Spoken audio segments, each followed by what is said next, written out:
Standing in the fluid mechanics lab at the GLA University. With me is Professor Asawa, who is an eminent faculty in the Department of Civil Engineering. He is the head of the Department of Civil Engineering at the GLA University. Professor Asawa had a long career of spanning 40 years at IIT Roorkee, giving shape to civil engineering, which he says as the mother of all engineering.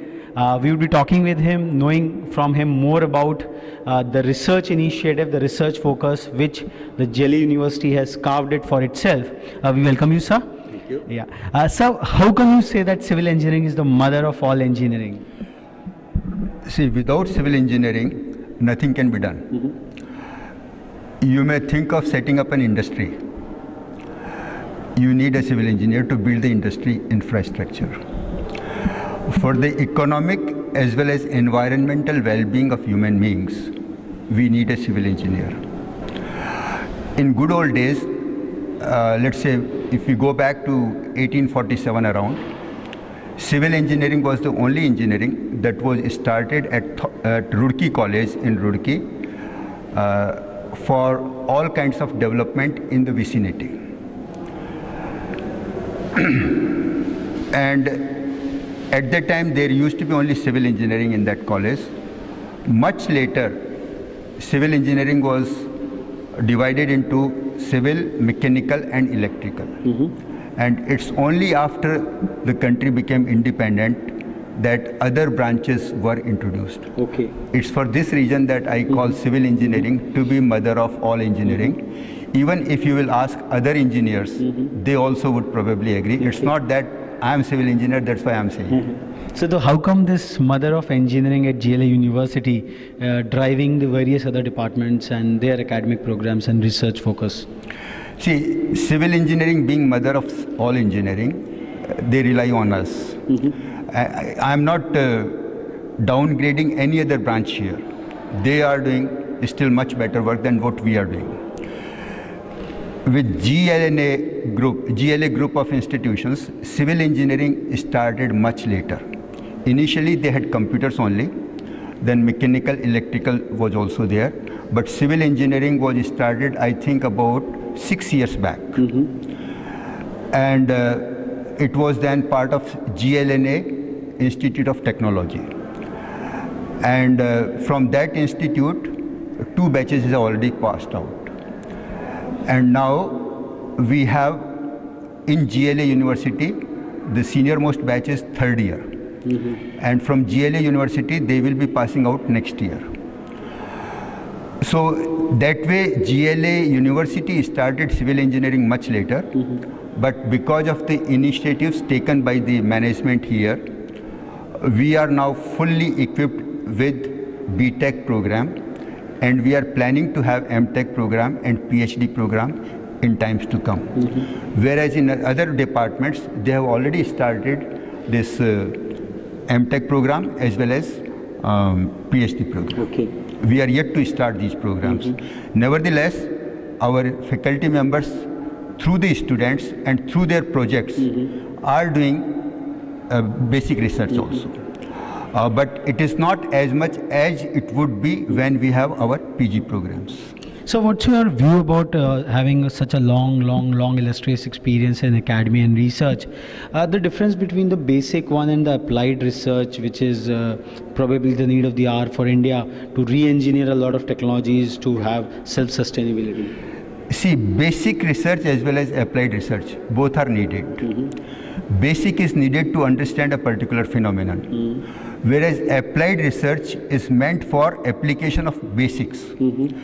Now, it's only through application that we are able to make use of the basic research for the benefit of man being. So therefore, basic as well as applied, both have to go simultaneously. In engineering, we are mostly dealing with applied research because our objective is not to sort of get all the minor details of a particular phenomenon, but we want to make use of the knowledge that is available for the benefit of mankind. So what at GLA University, what kind of appropriate applied research you envisage for which can take care of the local challenges and problems in the nearby vicinity? See, as an engineer, I would like them to stress more on applications rather than basic research. But I do not mean that they should completely ignore basic research. But more emphasis should be on applications so that it is immediately useful in the vicinity. Sir, higher technical educations are meant to consult and help the nearby industry. So being, for example, in civil engineering, and the nearby region is replete with a lot of construction activities. So do we enter into some kind of consultancy and some kind of academic support to the building construction industry in the nearby? Yeah, for that we are in fact fully equipped. And one of the builders, they are approaching us for the cube test. But I am not satisfied with only that kind of consultancy. What we want is that they should come with their major problems and then try to seek the solution through us. The testing is not of much importance to me, but I want some challenging problems that should be addressed by us. So what kind of value matrix you are envisaging so that the university can also earn certain revenue from this ongoing research activities? See, fortunately I came from IIT Roorkee, and there we used to have lots of consultancy. In fact, the income of consultancy, income due to consultancy at times used to exceed our salary. And the problems were not of usual laboratory tests or cube tests, etc., but they were challenging, really new one, which we do not study in the textbooks. Consultancy is very useful. It is useful in teaching also. Besides giving solution to the problems, it helps the teacher or the consultant in enhancing his knowledge, and that is reflected in the teaching. So one should not take it that consultancy is in isolation with teaching. Consultancy and teaching, they both complement. So what kind of framework, administrative framework do we have at the GLA University to facilitate such consulting projects? Yeah, see, once I had talked to Vice Chancellor of this university, and he encouraged me, and he wanted me to set the rules also. So I had prepared a draft also and given it to him. And on that basis, supposing an organization comes to me and says that this is the problem, I want you to solve it, I'll take it up. I'll give them my charges. The charges that they will pay to the GLA University, part of it will go to GLAU, and the remaining part will be utilized for the expenses incurred in doing that consultancy work, plus honorarium to the concerned faculty members who are involved with that problem. So you mean to say that there is a conscious effort on part of GLA University to harness this latent potential of consulting from such senior academics who are... Without any doubt, that is why they have hired us. They want that this teaching, research and consultancy, all these three activities must go together, because that's the job of a university. University is not meant only for teaching. They should provide research facilities, they should provide consultancy opportunities. And it is for this reason I think there are more than 20 retired faculty members who have come from various institutions.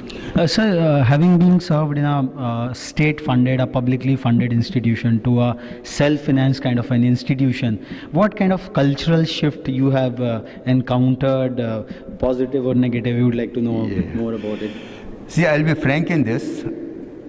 It is not justified to compare a 165-year-old institution with let's say 15-year-old institution. It takes time, right?